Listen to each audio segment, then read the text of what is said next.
बच्चों, इस कहानी में हमने पढ़ा कि जब लक्ष्मण जी ने शूर्पणखा के नाक कान काट दिए तो रावण मारीच के पास गया और उससे सहायता मांगी। मारीच बच्चों रावण का मामा था, लेकिन मारीच ने रावण को समझाया कि अरे रावण, ये दोनों भाई बहुत ताकतवर हैं। ये दोनों भाई स्वयं भगवान हैं जो मनुष्य का रूप लेकर पृथ्वी पर आए हुए हैं।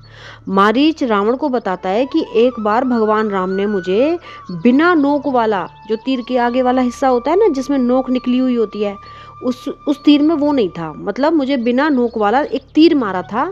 वो तीर लगते ही कुछ सेकंड में ही मैं 100 योजन दूर जा गिरा। वो बहुत शक्तिशाली हैं, इसलिए उनसे दुश्मनी करना ठीक नहीं है। मैं तो उनसे इतना डर गया हूँ कि अब मुझे डर के मारे हर समय हर जगह ये दोनों भाई ही दिखाई देते रहते हैं। मारीच रावण को बहुत समझाता है कि अगर मान लो कि वो साधारण इंसान भी हैं, तब भी वो बहुत ताकतवर हैं, उनसे लड़ना ठीक नहीं है। जिस राम ने ताड़का और सुबाहु जैसे बलशाली राक्षसों को मार दिया, जिस राम ने शिवजी का इतना प्रचंड धनुष तोड़ दिया, जिसने रावण के समान शक्तिशाली खरदूषण को मार डाला, ऐसे प्रचंड शक्तिशाली मनुष्य कोई साधारण इंसान हो सकते हैं भला? इसलिए रावण, अगर तुम्हें थोड़ी बहुत भी अपने परिवार की चिंता हो तो तुम वापस लौट जाओ। मारीच की ये बातें सुनकर अहंकारी रावण अंदर से गुस्से से जल उठा। उसे मारीच पर बहुत गुस्सा आया। उसने मारीच को गालियां देनी शुरू कर दी और गुस्से में मारीच से बोला कि तू मुझे गुरु की तरह ज्ञान दे रहा है? इस पूरे संसार में भला मेरे जैसा ताकतवर कौन है? मारीच समझ गया कि रावण अहंकार से भरा हुआ है, उसकी मृत्यु पास ही आ गई है। उसने सोचा कि मैं इस अहंकारी रावण के हाथों मरूं, इससे अच्छा है कि मैं अपने प्यारे भगवान राम के बाण से मारा जाऊं। ये सोचकर उसने रावण की बात मान ली। वो बहुत खुश था कि आज वो अपने श्री राम को देखेगा, जिनसे वो बहुत प्यार करता है।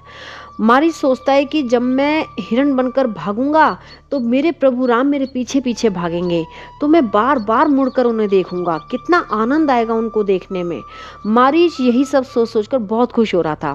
फिर वो रावण के साथ पंचवटी पहुंचा, जहां भगवान राम, माता सीता और लक्ष्मण जी के साथ रुके हुए थे। वहां जाकर उसने सोने के हिरण का रूप ले लिया। उसके पूरे शरीर पर रत्न मणियां चमक रही थी, वो बहुत चमक रहा था।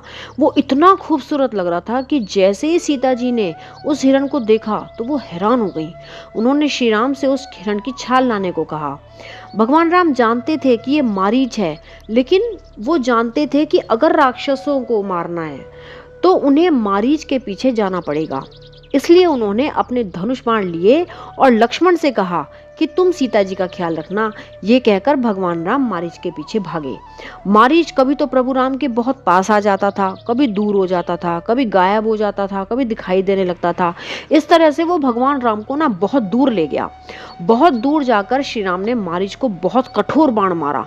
बाण लगते ही वह प्रभु राम की आवाज में लक्ष्मण का नाम लेकर चिल्लाया और अपने मन में भगवान राम के प्रेम को, उनके प्रेम को अच्छे से याद करके अपना असली रूप प्रकट कर दिया।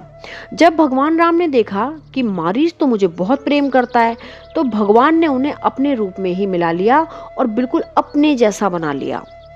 तो बच्चों, जैसे मारीच हमेशा भगवान का नाम जपता रहता था, तो भगवान ने उसे जन्म और मृत्यु के चक्र से हमेशा के लिए आज़ाद कर दिया और उसे खुद में ही मिला लिया।